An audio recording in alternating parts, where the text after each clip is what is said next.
नमस्कार मित्रांनो, स्वागत आहे तुमच्या नवीन व्लॉगमध्ये.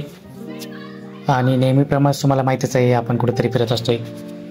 आणि आजचं फिरतीचं ठिकाण आहे बिर्ला गणपती टेम्पल आणि दुसरं आहे कलेश मंदिर. तर एक गरमागरम चहासोबत आपण या व्हिडिओची सुरुवात करत आहोत. जसं की तुम्ही बघू शकता, आपला चहा खतरनाक असा उकळतोय, म्हणजे त्याला तंदूर चहा म्हणतात. आणि या चहाचं एकदा उकळणं थांबलं की आपण आता निघूया. आणि आपण आता आहोत रस्त्यावर आणि भरपूर असा पाऊस पडतोय, तुम्ही बघू शकता. आणि एकदम पावसाचाच दिवस असल्यामुळं पाऊस तर पडणारच आहे आणि वातावरण एकदम चांगलं झालेलं आहे. आणि आपण आपल्या बाईकवर निघालेलो आहे फिरायला. तर आता मी बाईक स्टार्ट करतो आणि आपण सोबतच निघूया मंदिराकडे.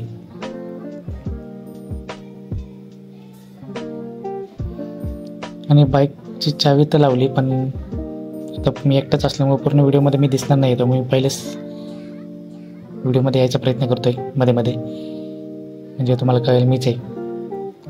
आणि हे बघा, सगळं कॅमेऱ्यावरच पाणी पडलं. आणि आता फायनली आपण पोहोचलेलो आहे बिर्ला गणपती टेम्पलला.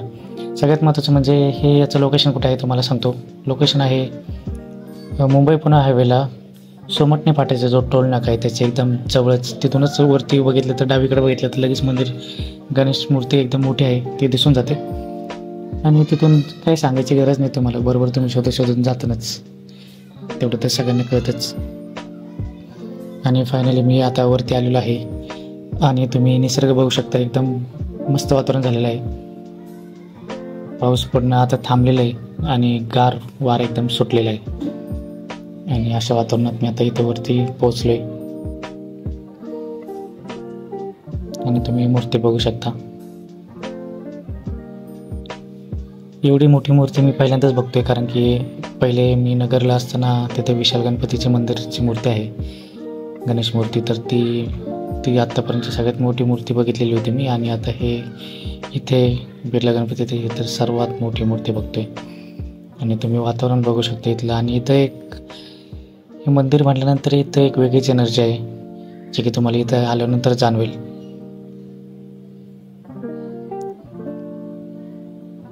खूप दिवसानंतर मी इकडे आलो आहे. आणि म्हणजे मी ठरवलं होतं की इथं जायचंच, कारण की समोरचे डोंगर बघता तुम्ही, तिथं आहे घोराटेश्वर टेम्पल.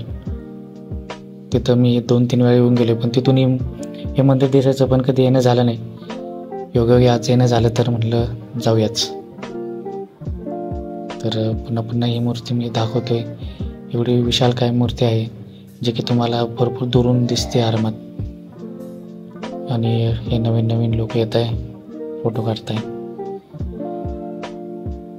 तर आता आपण मंदिरातून खाली उतरलेलो आहे. आणि हे बघा, हे समोर आहे टोल नाका, जो की तुम्हाला म्हणलं होतं मी, सोमटणे फाट्याजवळचा टोल नाका. आणि डावीकडे आहे, तिथं खेटूनच आहे डावीकडे बघू शकता तुम्ही, कलश मंदिर.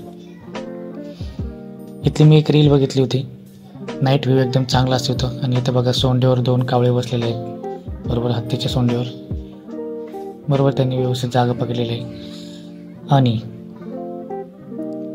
मी दिवसा गेल्यामुळे इथं लाईटिंग वगैरे काही चालू नव्हती, पण संध्याकाळी इथं लाईटिंग वगैरे खतरनाक असते, रीलमध्ये असं बघून कळालं मला. आणि तरी पण आत्ता पण चांगलंच वाटतंय मंदिर, तुम्ही बघू शकता, एकदम भारी दिसतंय. आणि आता आपण मंदिराजवळ आलेलो आहे.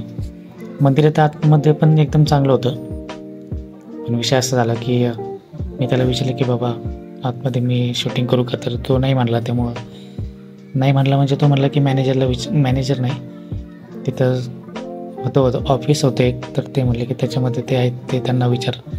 पण मी काय विचारायला गेलो नाही, मी बाहेरच्या बाहेरूनच जरा तिथला एरियाचा शूट घेतला.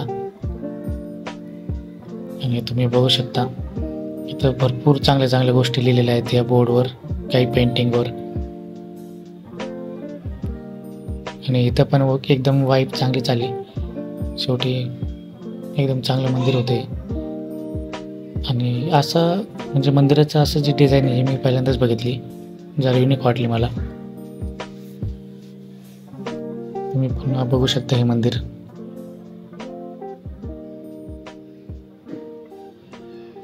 आणि हा कोट तर मला एकदम आवडला.